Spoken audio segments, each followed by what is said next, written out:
Денеска би размислувале за насловот "Се ближи судниот ден". Нема да зборуваме за денот и часот на Христовото враќање или тој суден ден, меѓутоа сепак да се подсетиме што е тоа што предстои за ова наша планета на која ние денес живееме. Ајде на почетокот да отвориме Дела на апостолите, 17 глава, 30 и 31 стих. Еве што вели овде апостол Лука, значи Дела на апостолите 17, 30, 31. И така, не гледајќи на времињата, на незнаењето, Бог сега им заповеда на луѓето да се покајат сите. Не само ова категорија или она категорија на луѓе, не само млади или стари, туку сите и насекаде, зашто определил ден кога ќе им суди праведно на целиот свет, преку човекот кога го определил за тоа, давајќи им на сите уверување со тоа што го воскресна од мртвите. Ова, браќи и сестри, го запишал Лука, меѓутоа се однесува овој настан за апостол Павле. Замислите го, апостол Павле се наоѓа во соседна Грција. Тој стоел на каменитиот рид спроти Атинскиот Акропол. Ја не сум бил таму, не сум имал прилика, може би сте били вие. Таму, значи, на тоа ридче спроти Атинскиот Акропол. Во тоа мноштво на луѓе кои постојано се собирале, како нешто слично овде на центарот во Кавадарци, има напладне пензионери, луѓе, тоа по некоја навика, во други градови нема. Меѓутоа, овде се собираат на моабет, да се видат, да се поздрават и да разминат некои мислења или некоја потреба кои имат. Нешто слично се собирале и ете таму во Атинскиот Акропол. Тука се наоѓале филозофи, тука се наоѓале желни поминувачи, радознали да слушнат нешто. Некоја добра мисла, може би, од тие филозофи. Некои сакале да слушнат некоја нова, незгодна наука. Тука се нашол и апостол Павле. Павле вели, со таквите бев таков, со онаквите онаков. Тој се прилагодувал до групата на луѓе. И тој започнува да зборува најпрвин за верските обичаи кои ги приметил во градот и ги насочува луѓето на единствениот вистински Бог. Интересно да се поучиме од апостол Павле. Ако отидеме во некое село и гледаме луѓе, и тука може некоја црква, без разлика каква е, какво обележи има, тој е повод да почнеме разговор. Да, значи во село има религиозни луѓе. Гледам црква овде има ова, има гробишта, значи тука умираат луѓето. И така може да поведеме разговор. Павле бил интересен човек. Тој ги приметил тие обичаи во Атина, во градот и ги насочува сега луѓето кон вистинскиот Бог, кон Создателот на небото и земјата и оној кој го дал својот живот за тие луѓе. Потоа својот говор Павле го доведува до кулминација. Знаете кулминација? До врвот. Со предупредување. Драги мои присутни, Грци, или вие кои сте жители на Атина, се приближува судниот ден.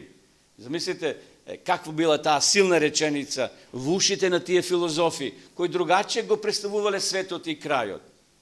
Ова порака што Павле ја кажал пред повеќе од 2000 години, браќи и сестри, денеска одекнува низ коридорите на овој свет. И денеска на страниците на Библијата одзвонува овие зборови.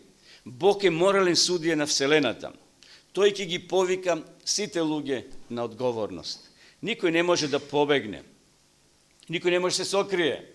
Како што вели таму во Откровение кога Исус ќе дојде. Едни ќе велат, еве го нашиот Господ, кога го чекавме. А другите што ќе велат? Паднете гори и планини. Да не го гледаме лицето на оној кој доаѓа. Нешто слично се случувало и за време на предпотопниот свет.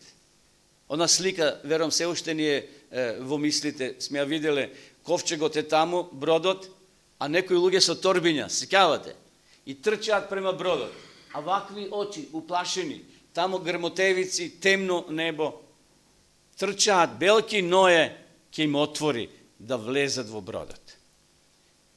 Бог е морален судија на Вселената.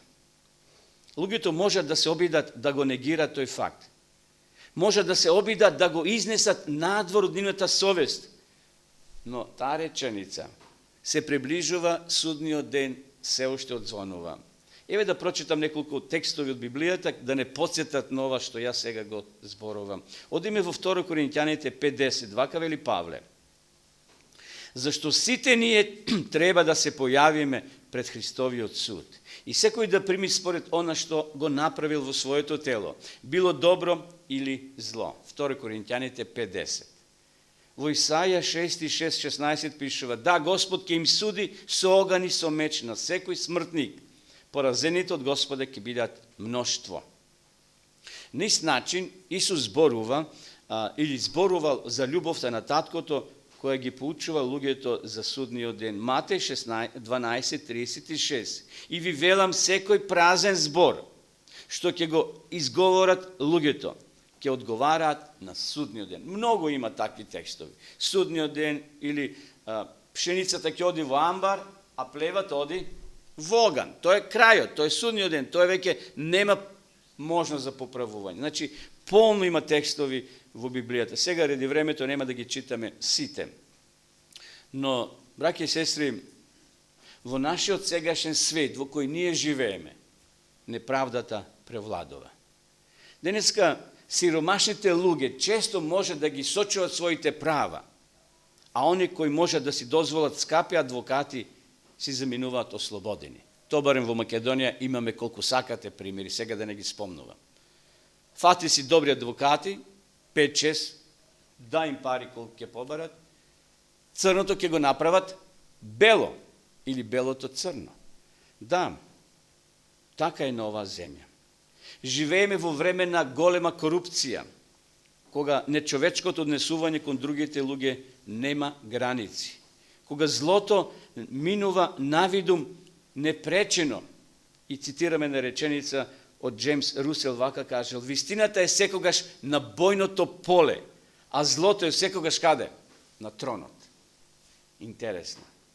Тоа е на книга, зборува за вистинската криза, овој господин. Само една реченица извлекол: вистината е секогаш на бојното поле, а злото е секогаш на тронот.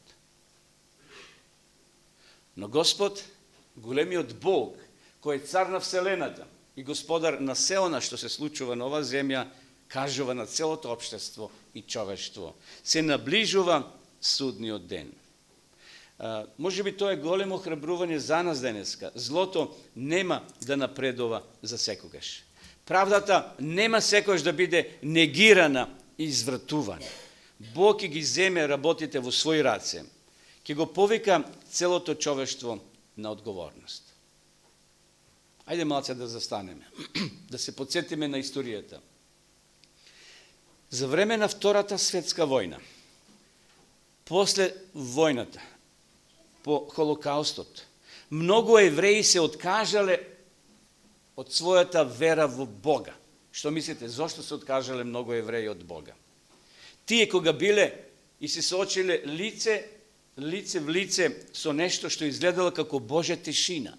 Таму додека гледале своите мили драги, своите деца, жени, сопрузи, пријатели, роднини, како ги носаат и не се враќаат повторно живи.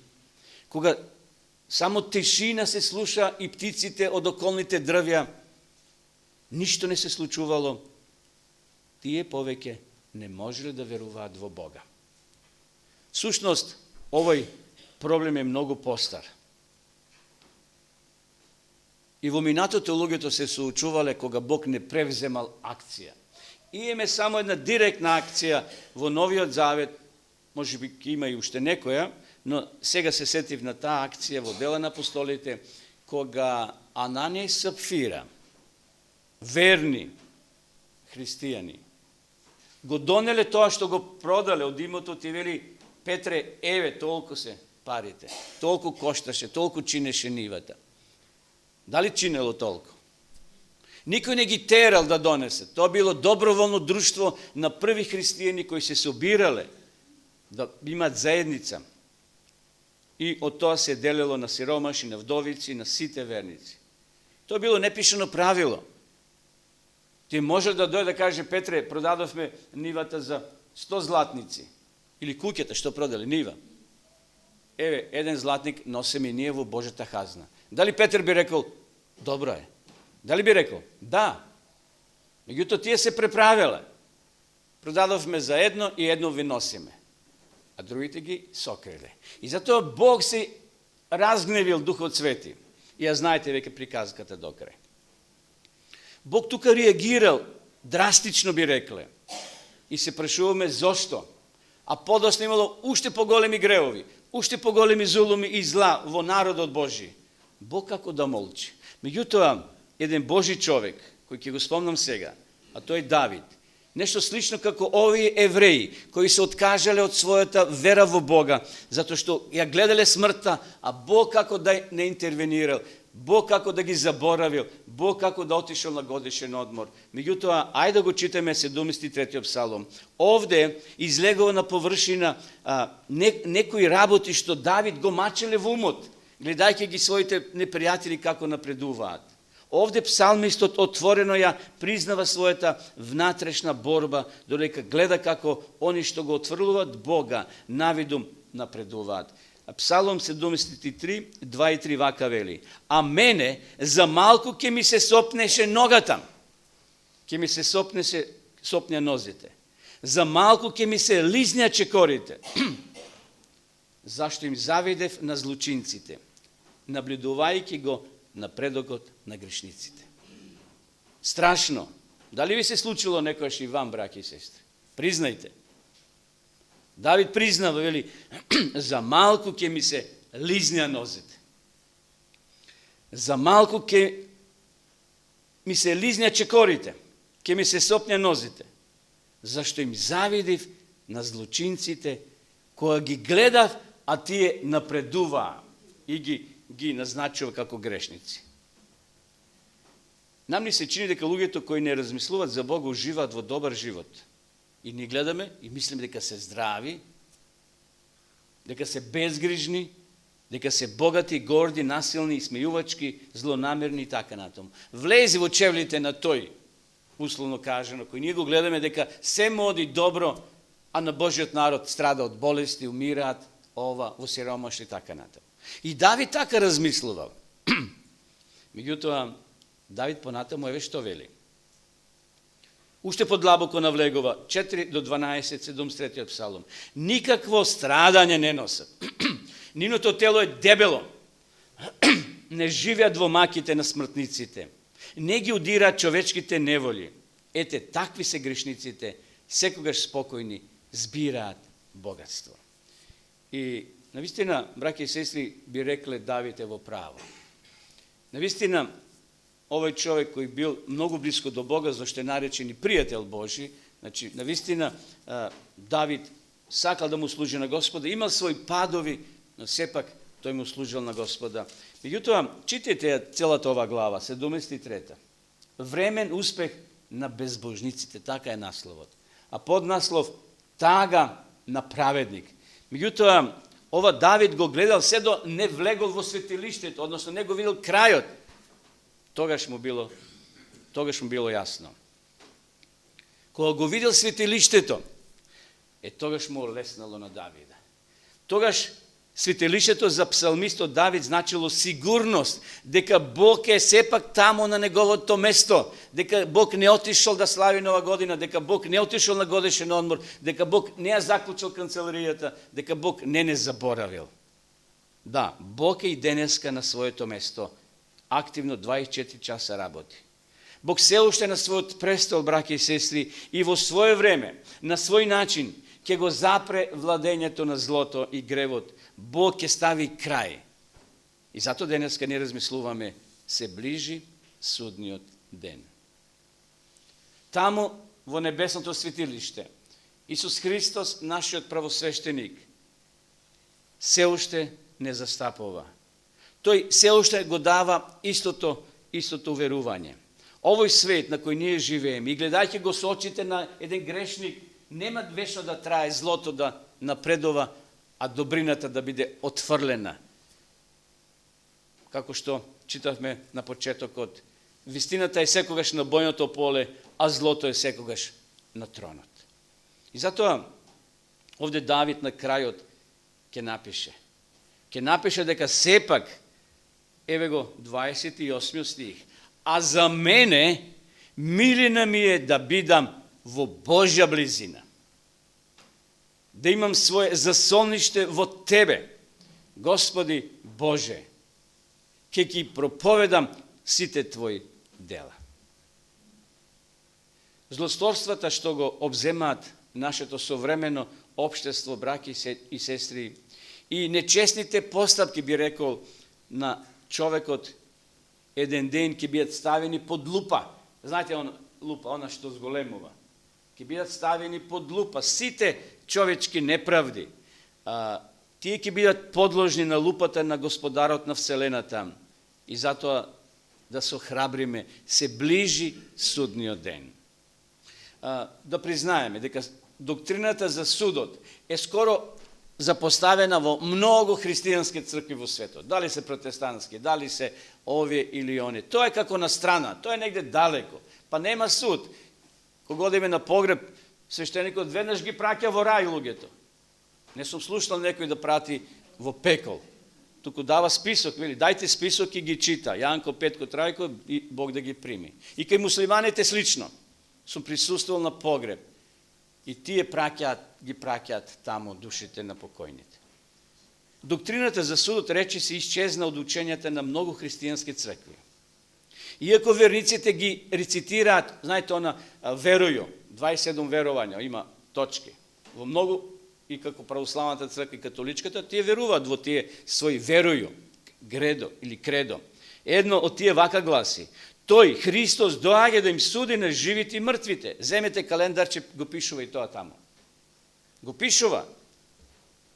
Но таа идеја нема никакво значење во нивното искуство да проповеде дека ќе дојде судниот ден. Но адвентистите, ние христијани адвентисти, ја задржавме ова библиска вистина како витален дел од нашата теологија. Пораката е прикажена во веста на трите ангели. Еве што кажува Јован во Откровение 14:7. Бојте се од Бога и подајте му слава, зашто дојде часот на неговиот суд, и поклонете му се на оној кој го создал небото и земјата, морето и водните извори. Гледате, Јован гледа во видение символично тројца ангели како летаат, проповедат. И тие најават една многу озбилна вест. Не само да се бојат, да го почитуваат Господа, туку што го најавуваат часот на неговиот суд. Интересно, забележите го тоа совпаѓање со говорот на Павле на ридот на Марс, односно таму поред Атина. Овде Јован не повикува на озбилност. Павле исто така ги повикал присутните во центарот на Атина, своите скептични слушатели, на покаяние. А пораката на ангелот, што сега ја читавме, гласи да се плашат од Бога, односно да му дават почит на Господа и да му благодарат. Павле зборувал за Бог кој го одредил денот кој ќе суди праведно. Нова земја нема правда. Знаете, тој збор калимеро, што значи? Нема правда. А во Откровението читаме: дојде часот на неговиот суд.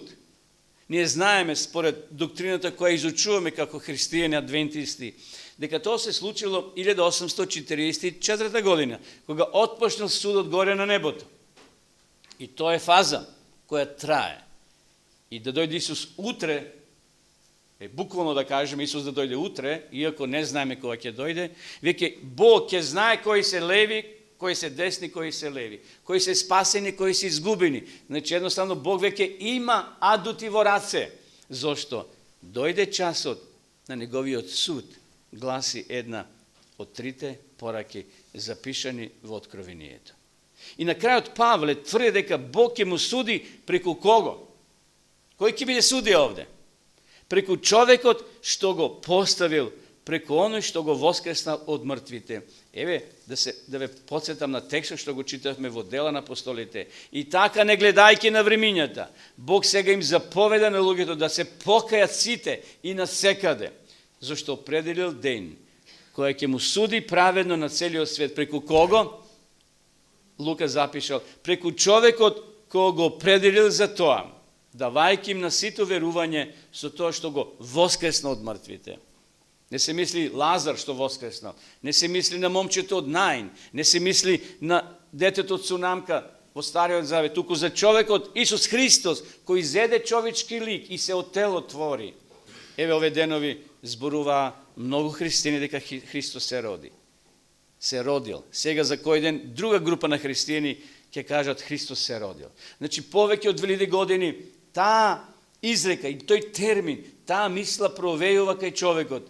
И никој тоа не може да го побие дека Христос не се родил. Се родил. Тоа го кажува Библијата. Христос се родил за да умре, затоа што преку смртта тој донел спасение на секого од нас. И затоа да се вратиме на ова мисла. Бог вели ги создаде небесата и земјата, морето и изворите водени, бидејќи се е создадено од Него и ништо не е создадено без Него. Јован 1 глава 3 стих. Знаеме дека Исус, преку Исуса се е создадено. Секако тројството учествувале во тој процес, но Исус ни е најблизок некако до нас. Зашто тој станал човек, се отелотворил, умрел. И затоа денеска ние ги имаме овие символи овде, лебот и чашата. Лебот символ на Христовото тело и ова вино, овој црвен гроздов сок го означува, ја означува Христовата крв. Клучното прашање во судот го вклучува нашиот однос со Исуса. Колку и да се трудиме, ние не може сами да се спасиме. Цел ден да клечеме на колена на песок или на скршени стакла, на колена. Нема тоа да не препорача пред Бога. Мартин Лутер, сум бил таму во неговата келија во Витенберг, кај што клечел. Јадел суви корки леб, пиел само помалку вода за да преживее. Се молил со часови, клечел, мислејќи дека на тој начин ќе го задоволи Бога и неговите барања. Бил во Рим, во Петровата црква, по скалите се качувал на колена и мисли дека тука ќе достигне светоста.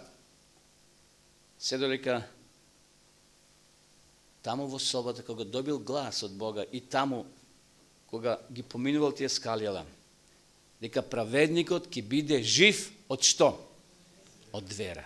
Библијата ја прочитал многу пати, но тие стихови во Римјаните и во Амос, мисли, че не беше, кај што вели праведникот ќе биде жив од вера како црна лента да му доаѓало на очите. Не може да ги примети. Се до оној миг додека Бог не го тргнал тоа перде. И кога сватил дека праведникот ќе биде жив од вера, тој направил радикална промена. Тој бил дотука во верата, сега скокнал уште поголемо. Зашто сватил дека, да, делата се потребни, делата се алатка до верата. Меѓутоа, ние се спасуваме преку човекот Исус Христос, кој дошол на оваа земја, умрел, живел, односно живел и умрел и воскреснал и ни донел спасение. Значи, самите не можеме да ги спасиме своите животи. Кога нашето име ќе се појави на судот, кој ќе се открие тој непогрешлив запис за нашиот живот, се што сме правиле, што не сме успееле да направиме, а сме можеле, можеби. Сите наши зборови, сите наши тајни мисли, тогаш едно прашање ќе ги исполни сите други, а тоа е прашањето што сме направиле со Божиот Син. Ние сме се труделе, а Бога, односно Исус Христос, како да сме го оставиле на страна. Тоа е прашање, браќи и сестри, што сме денес направиле со Синот Божи? Дали се подпираме на своите дела или се подпираме на Исуса Христа, кој го дал својот живот? Еве што кажува Јован 3:16, односно 3:17 и 18. Зашто Бог не го испрати својот Син во светот за да му суди на светот, туку светот што да направи? Да се спаси преку него. Кој верува во него, нему се суди. А кој не верува, веќе осуден, зашто не поверувал во името на единородниот Божи Син. Многу луѓе ќе бидат изгубени не затоа што грешиле, затоа треба се покај човек и Бог ќе му прости, иди не греши повеќе. Но многу ќе бидат изгубени затоа што не го прифатиле Исуса Христа, кој го наоѓаме на страниците на Библијата. Го отворили Исуса Христа, се врзеле за луѓе кои биле наводно добри, прогласени за светци, и свети овој, свети оној, сега ќе посредува за мене. А Исуса како да е на страна отфрлен. Не има друго име, вели Библијата. Нема друго име за спасение, освен преку човекот, односно преку Исуса Христа, кој бил Бог и станал човек да се всели длабоко во нас. И затоа вели овде, а оној кој верува, кој не верува, веќе осуден, зашто не поверувал во името на единородниот Божи Син. Иако само по себе не може да даде надеж, небесниот запис за нашиот живот е сепак важен, бидејќи го покажува правецот на нашиот живот. На друго место вели, сите сгрешија и ја изгубија славата Божја. Ние сме слаби и изнемоштени. Ние се трудиме, но паѓаме и се сопнуваме. Сепак, ни сите неуспеси и обновени движења, браќа и сестри, Христовата милост, Христовата благодат на која треба се повикаме, е таа движечка сила која може да ни помогне во годината која е пред нас. Имало падови во годината која веќе изминува. Имало слабости, но Христос постојано не кревал. Знаете кои животни во шумата умираат за секогаш? Оние ранетите и оние кои може биле со скршена нога и така натаму, кои не успееле да се довлечкат до некоја дупка, до некоја пештера да се заштитат од оние појаките, посилните животни. И ние сме паѓале во текот на ова година. Бидете искрени. Може би во мислите си посумневал нешто. Меѓутоа, сме го барали Исуса и тој дошол, не подигнал. Исусовата рака е толку голема што има место и за твојата и за мојата, за секог од нас. Божиот Син не е испратен да му суди на светот, туку да го спаси. Промените се случуваат тивко и секојдневно, додека Божиот лик се обновува во нас. И додека одиме со Исуса, предавајќи му се секој ден, хранејќи се секој ден од Словото Негово, стремејќи се да живееме на Негова слава, ние стануваме како Него. Ете, Бог не дозволува ние тамо да паднеме и да умреме во гревот. Тој вели, стани, отвори вратата, ќе дојдам и ќе ти помогнам. И кога сме со Исуса, ние стануваме. Стануваме дел од Него. Ние се менуваме. Како што мажот и жената кои силно се сакаат, почнуваат да личат еден на друг по навики кога ќе се земат. Знаете дека мажот и жената и физички се менуваат и си стануваат слични. Дали сте приметиле? Во текот на годините, вели како брат и сестра се, а во почетку не биле така физички. Но тоа е чудно, тоа е природа. Жената која силно го сака и почитува својот сопруг, се менуваат по навиките, па дури и по изглед. И така луѓето кои го сакат Исуса стануваат како Него. Еве што вели Павле во 2 Коринќаните 3:18. А ние сите со откриено лице ја одразуваме Господовата слава и се преобразуваме во ист лик, од слава во слава, како што го прави тоа Господовиот дух. Гледате, и затоа луѓе велат, па што му направивте на овој човек? Ништо не сме му направили. Па се откажа од цигари, не пие, не псуе, помирене, има добри гестови, карактерот му се менува. Тоа не е наше, мој или твое дело, тоа е дело на Светиот Дух. Видите, Бог го менува човекот. И затоа Павле овде вели, како што читавме, ние со откриено лице ја одразуваме славата Господа и се преобразуваме. Мојсей бил горе на планината 40 дена. И кога се вратил, што светело од неговото лице? Светлина огромна. Морал да стави покривало. Последна српска изрека, с ким си? Такав си. Или со кој си? Таков си. Знаете, оне што сече дрва, со машини, со оне пили, така сум слушал, тие што работат професионално, тамо се секој ден по десетина, ја знам кај нас на Беласица има многу кои преку шумското работат. Од тоа сечење на дрва, што брмчи машината, и сега со колегата да зборат и мора малце да викнат, така? И кога се вратат во цивилизација доле, повторно така зборуваат. Викат, ој чекаме, не си во шумата, сега сме во кооперација, во продавница, кај што луѓето се частат. Значи, тоа се одразува на нив, во нивниот говор, кога ќе се најдат со своите пријатели. Но да одиме при крај на ова размислување. Некои верници се плашат од судот. Дали се плашите од суд? Тука е судот, близо кај нас, оној земниот суд. Не е лесно да се качуваш по скалите на судот. Може би то, не сакајки, срцето почнува да тропа, да чука повеќе. Без разлика што може би не си крив, не си виновен.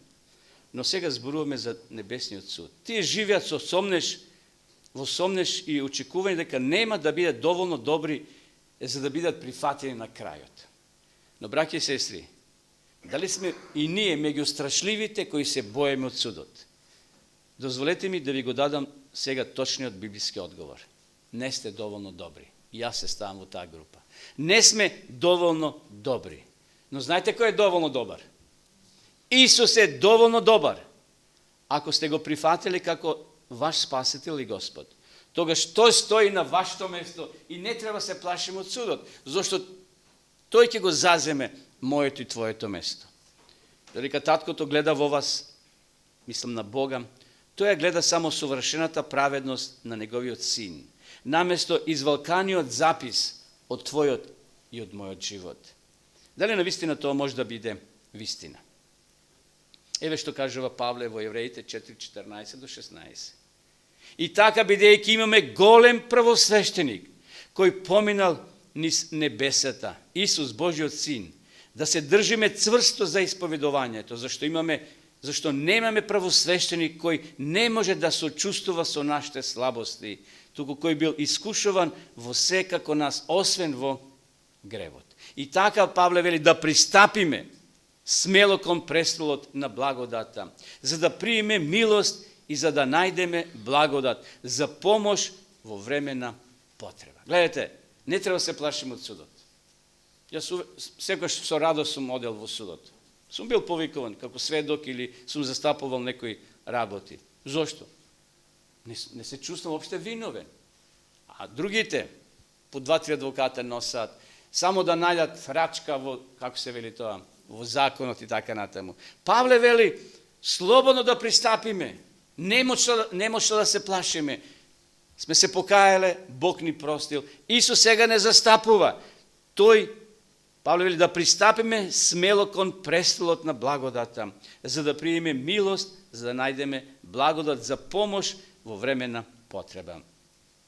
Последната порака, што е напишала Елена Вајт, пророк Божи, во кој ние веруваме дека Бог ја поттикнал, пред да умре 915 година, а таа во 914 година била упатена една порака од Елена Вајт до една личност која била мачена од сомнеш и страв дали Исус ќе ја прифати на небесниот суд. Елена Вајт еве што ја напишала. Кратка реченица. Тоа е во сведочанство за црква, вака пишува. Ваша предност е да верувате во љубовта на Исус за спасение, на најцелосен, најсигурен и најблагороден начин. И кажете, тој ме сака, тој ме прифаќа, ќе имам доверба во него, бидејќи тој го даде својот живот за мене. Каква утеха за ова жена која се плашела од небесниот суд. Каква сигурност имала Елена Вајт во Бога, браќи и сестри. Божиот престол на благодата. Милоста е наша надеж. Милоста е жива надеж. Милоста е нашето спасение. Тоа е навистина добра вест. Судниот ден доаѓа. Слава му на Бога. Не треба се плашиме, зашто таму ќе се покажеме пред нашиот пријател, пред нашиот Господар, пред нашиот Спасител Исус Христос. Нека му е слава за ова вистина. Амин.